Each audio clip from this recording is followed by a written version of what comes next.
નમસ્તે, મારું નામ ડૉક્ટર પરિજ્ઞા ત્રિવેદી છે. હું શેલ્બી નરોડામાં કન્સલ્ટન્ટ રેડિયેશન ઓન્કોલોજિસ્ટની જેમ કાર્યરત છું. આજે આપણે વાત કરીશું કેન્સર વિશે અને એની જ થતી સારવારમાં. કેન્સરની સારવારમાં મેઇન 3 ટાઈપની સારવાર હોય છે: સર્જરી, કીમોથેરાપી અને રેડિયેશન થેરાપી. તો રેડિયેશન થેરાપી વિશે વાત કરીએ તો રેડિયેશન થેરાપી એમાં હાઈ એક્સરેઝ એટલે હાઈ ડોઝ એક્સરેઝનો યુઝ થાય છે.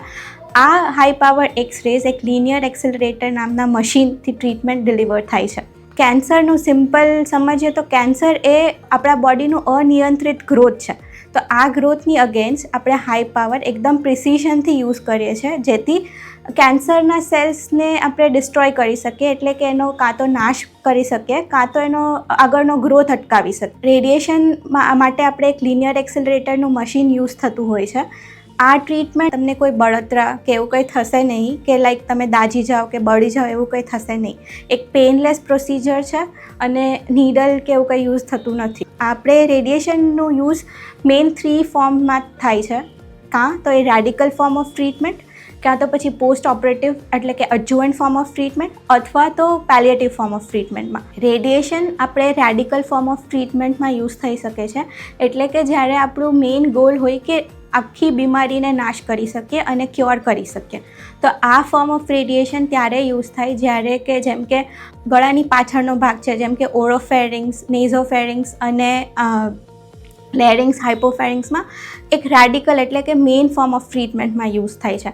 આની સિવાય પ્રોસ્ટેટની અર્લી ડિઝીસીસમાં યુઝ થાય છે. પછી કે લંગ હોય, અર્લી સ્ટેજીસ લંગમાં રેડિયેશન એક main form of modality of treatment use થાય છે.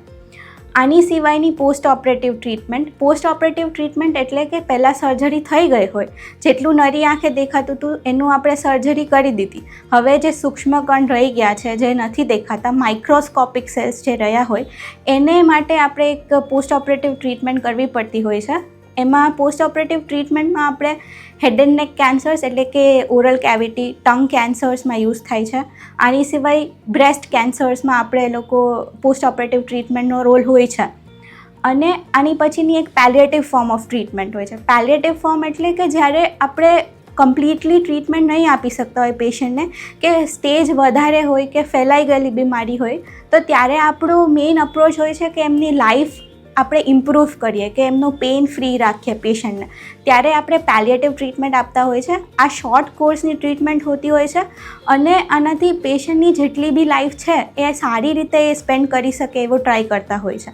પેલિએટિવ ફોર્મ આપણે 4th ગ્રેડના જે ટ્યુમર્સ હોય, જેમ કે ફેલાઈ ગયેલા ટ્યુમર્સ હોય, એમાં આપણે 5 થી 10 ફ્રેક્શન ઓફ રેડિયેશનમાં કમ્પ્લીટ કરતા હોય છે. આવી રીતે રેડિયેશન નોટ ઓનલી એક સપોર્ટિવ ટ્રીટમેન્ટ છે, but it is use as a primary treatment અને adjuvant treatment for all the types of cancers.